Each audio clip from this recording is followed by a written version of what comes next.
वो हमारा नेबर नहीं था जी। वो एक एस्टेट एजेंट था और हमारे घर से कोई बैग रखा नहीं गया था, ना कोई रिकवरी हुई थी हमारे घर से। ये प्लीज आप करेक्शन कीजिए। नहीं बिल्कुल, इसमें देयर वाज नो रिकवरी। ये तो उनके केस में भी बता रहा है, देयर वाज नो रिकवरी। जबरनिसा का कोई कन्फेशन भी नहीं था। जी जी जी। तो आपने अभी कहा ना कि वो नेबर था और उन्होंने नेबर के खाते ये बात रखा था। जी जी, ये बातें दरअसल जो कोर्ट के और ना ही कोई मेरी माँ ने बैग रखा था। नहीं, हम आप उस चीज को वो न समझे, हमारे पास जो जानकारी है उसी के आधार पे जो नहीं, कोर्ट का कन्फेशन बोलता है, मंजूर का कन्फेशन ये बोलता है। जी नहीं, तो मैं इसलिए करेक्शन कर रही हूँ आपसे कि जो आप मंजूर का कन्फेशन देखेंगे जी, उसमें वो कह रहे हैं वो एक्यूज्ड है जी, एंड वही एक एविडेंस है ज़ेबुन्निसा के खिलाफ, और कोई एविडेंस नहीं है। There was no recovery from her house. जी, उनका कोई अंडरवर्ल्ड से कोई लिंक नहीं था, उनका कोई कन्फेशन नहीं है। और ये जो बैग आप जो बात कर रहे हैं, मंजूर जो कह रहे हैं कि इनके घर पे छोड़ा गया था, तो मंजूर तो उनके कन्फेशन में ये कह रहे हैं कि वो बैग उन्होंने किसी बुढ़ी औरत को दिया था। वो ये नहीं कह रहे कि उन्होंने बैग ज़ेबुन्निसा को दिया था। वो ये नहीं कह रहे थे कि ये कह रहे हैं उस कन्फेशन में कि वो बैग में AK-57 या AK-47 था। जी, हम आपसे अब ये जानना this confession is the only evidence against ज़ेबुन्निसा।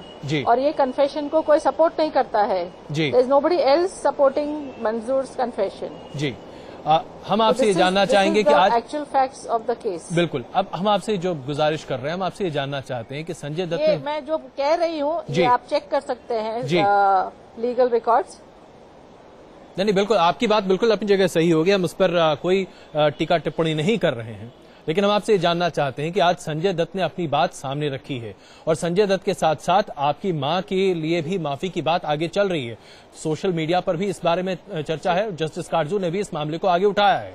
आप अपने पक्ष को कैसे रखना चाहेंगे, क्योंकि संजय दत्त की बात सामने रखने के साथ ही एक पूरे देश भर में एक लहर सी बनती हुई दिख रही है। तो हम जानना चाहते हैं कि आपका पक्ष क्या है इसे लेकर।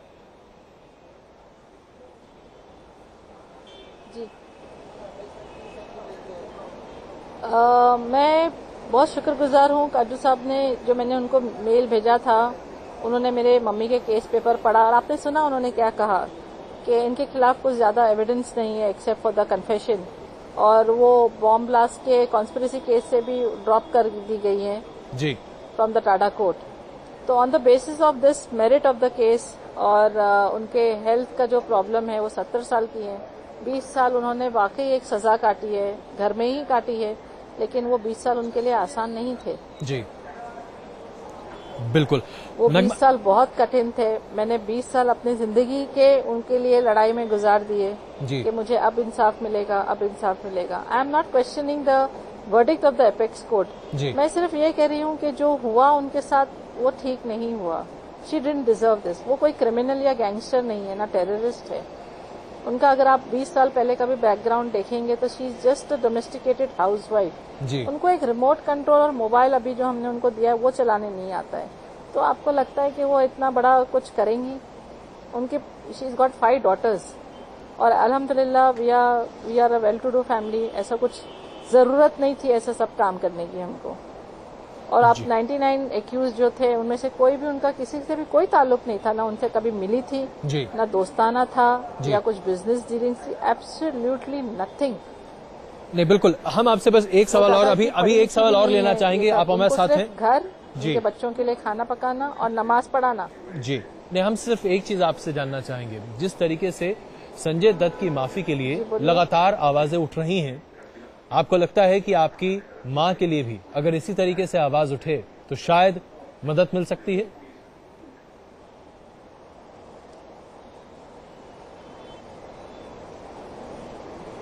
मैं सुने नहीं बराबर।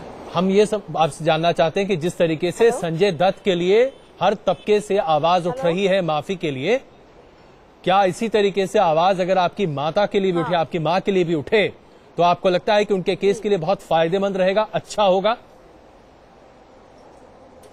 हाँ, अभी थोड़े दिन तक तो कोई ज़ेबुन्निसा को जानता नहीं था जी। अब मैंने मीडिया में आकर इंटरव्यू दिया, उनकी कहानी दुनिया के सामने लाई, तो मुझे भी थोड़ा बहुत सपोर्ट मिल रहा है जी। जस्टिस कज्जू ने भी ये केस कंसीडर किया है, तो ये बहुत बड़ी बात है मेरे लिए। मुझे एक होप मिली है बिल्कुल। नगमा जी, हम आपसे अब जानना चाहेंगे संजय दत्त का मामला, आप और आपके तमाम दोस्त। मुझे ऐसा लगा कि आगे अब कोई रास्ता नहीं है। बिल्कुल बिल्कुल, आप हमारे साथ बने रहे हैं। अभी नगमा जी हमसे उनसे सवाल लेना चाहते हैं। नगमा जी, तमाम लोग आज संजय दत्त के पीछे खड़े दिखाई दे रहे हैं। इसमें जाहिर सी बात है, एक डिबेट की बात हो सकती है कि संजय दत्त को माफ किया जाए ना किया जाए, इस जाहिर सी बात है एक अलग मसला है। लेकिन क्या आपको लगता है कि ज़ेबुन्निसा जैसी महिला के लिए भी आज जरूरत है आवाज उठाने की?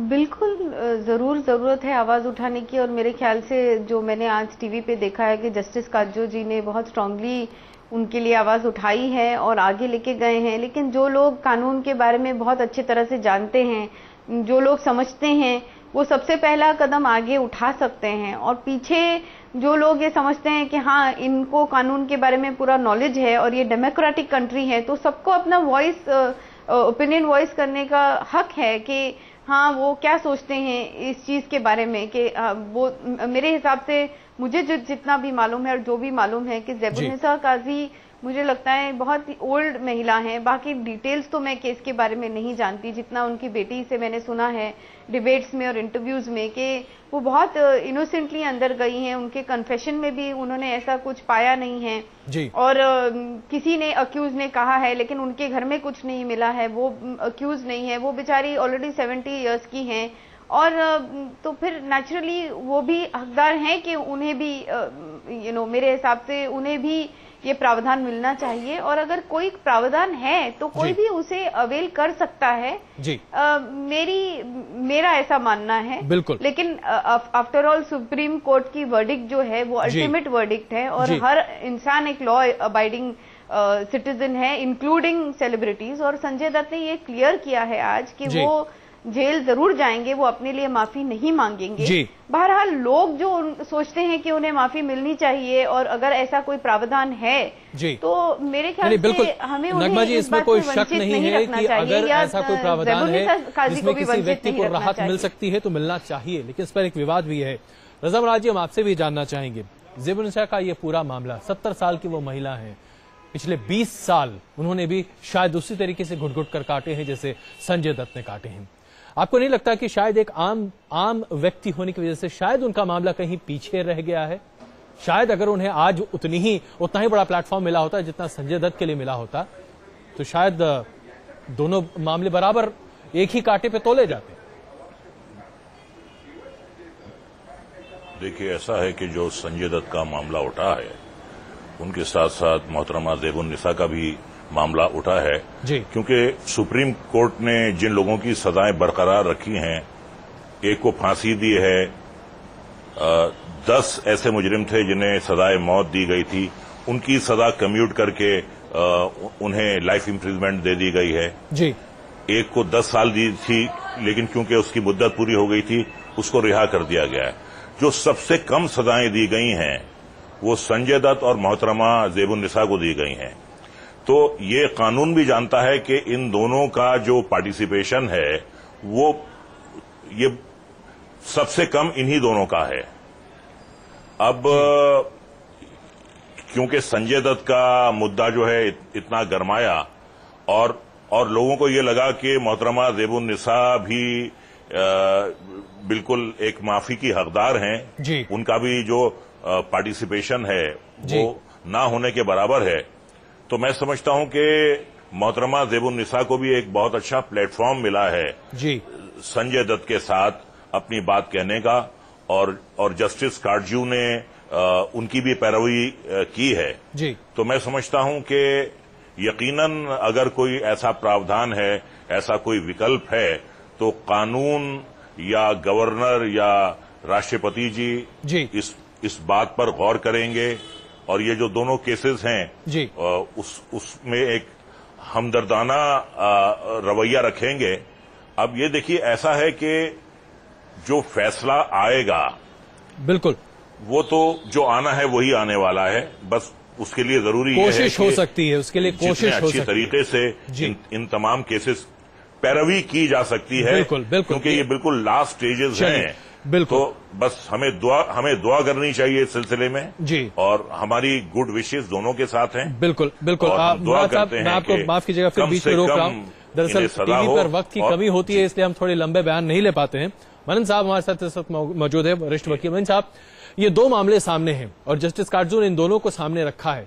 क्या इन दोनों मामलों में सिमिलैरिटी है, तुलनात्मक है? क्या इन दोनों को एक साथ आगे बढ़ाया जा सकता है? नहीं, थोड़ा फर्क है इसमें। थोड़ा फर्क इसलिए है, उम्र जो है वो महिला के साथ जा रही है, उनके पक्ष में जा रही है। संजय दत्त के पक्ष में उम्र नहीं है। लेकिन संजय दत्त की जो पक्ष में जा रहा है वो टेररिज्म, टाडा के तहत उनको सजा नहीं हुई है, उनको सिर्फ आर्म्स का इलीगल पोजेशन का है, इसलिए ये पक्ष में उनके जा रहा है। 20 साल दोनों ने मुकदमे को झेला है, ये दोनों के पक्ष में जा रहा है। और 18 महीने तो संजय जी रह लिए हैं और महिला का मुझे नहीं पता कितनी देर जेल में रही हैं। लेकिन एक बात की आज मीडिया को बधाई देनी चाहिए, जैसे ही मीडिया की आंख में, जैसे ही मीडिया के नॉलेज में ये बात लाई गई कि इस तरह से ये महिला भी प्रताड़ित है, इस तरह से इसकी उम्र इतनी है, बीमार है और उसका एक्ट कितना था, उनको देखते हुए भी अगर जस्टिस काटजू ने ये भी केस लिया है और उनकी एप्लीकेशन लिखी है तो मिस्टर काटजू एक बधाई के पात्र हैं इस देश में। जी मनन साहब, हम अपने दर्शकों को दरअसल ये बड़ी खबर अभी बताना चाहते हैं। हर किसी को कहने का अधिकार है, बहुत से लोग की चिट्ठी राष्ट्रपति को भेज दी भी कर रही हैं। मनन साहब, मैं आपको बीच में रोकना चाहूंगा, रिटायर्ड जज वो भी सुप्रीम कोर्ट का इतनी गट्स दिखाता है तो बधाई। मनन साहब, मैं आपको बीच में रोकना चाहूंगा, एक बड़ी खबर अभी हमारे सामने आ रही है। बड़ी खबर ये है कि जस्टिस काटजू ने राष्ट्रपति को अपील की चिट्ठी भेज दी है, जिसमें संजय दत्त की माफी के लिए भी अपील है और साथ ही साथ ज़ेबुन्निसा की माफी की अपील भी साथ साथ है। ये बड़ी खबर अभी अपने दर्शकों को हम बता रहे हैं और इसके साथ ही कम से कम इस पूरे प्रकरण में एक कदम और आगे बढ़ने का काम शुरू हो चुका है। जाहिर सी बात, अब इसके बाद किस तरीके से इस पूरे मामले पर सरकार नजर रखती है और कैसे ये पैरवी, माफीनामे की पैरवी आगे बढ़ती है, इसके बारे में तो खैर वक्त के साथ पता चलेगा। लेकिन एक कदम आगे जस्टिस काटजू ने आज सुबह जो बातें कही थी उसे कार्यान्वित करते हुए आगे इस बात को वो लेकर गए हैं। ज़ेबुन्निसा जी की बेटी जी इस वक्त हमारे साथ हैं, हम आपसे पहले प्रतिक्रिया लेना चाहेंगे। जस्टिस काटजू ने जिस तरीके से आपकी मां का केस आगे बढ़ाने की बात कही थी, उन्होंने राष्ट्रपति को चिट्ठी लिख दी है जिसमें संजय दत्त के साथ साथ आपकी मां की बात को भी सामने रखा गया है। आपको उम्मीद है कि अब कम से कम वो इंसाफ आपको मिलेगा जिसकी गुहार आप पिछले 20 साल से लगा रही हैं?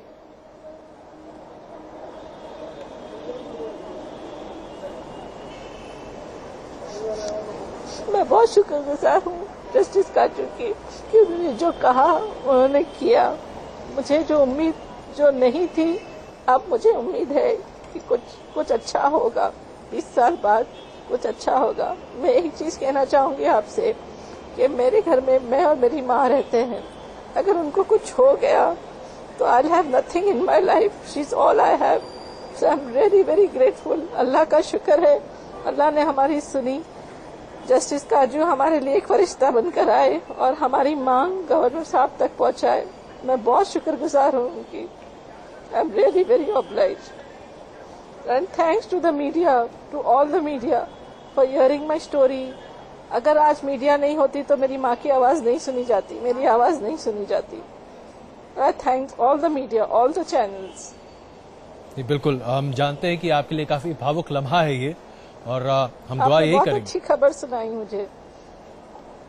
जी बस हम तो माध्यम हैं, हम समझते हैं कि आपके लिए बहुत भावुक और इमोशनल। बस दुआ करो कि गवर्नर साहब अब इस पर गौर करें और हमको पार्डन दे दें। आज जब ये खबर आपने अभी सुनी, जाहिर सी बात है आपने अपने आप को बहुत एक्सप्रेस भी किया उस तरीके से कि हम एक छोटी सी प्रतिक्रिया इस बारे में जानना चाहेंगे।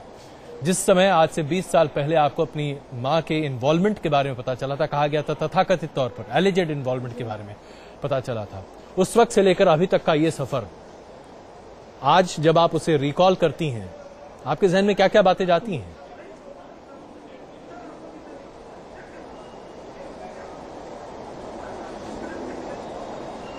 सर, पहली बात तो जब when I start talking about all those, I start shivering. मुझे इन दौरान एक मसल प्रॉब्लम हो गया है कि जब भी आई एम स्ट्रेस्ड आउट, मेरे मसल्स बहुत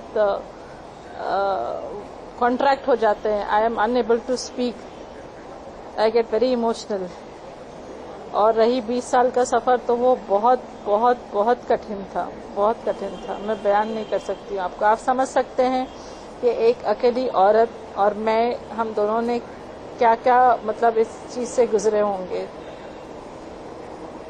बहुत मतलब आई कैन नॉट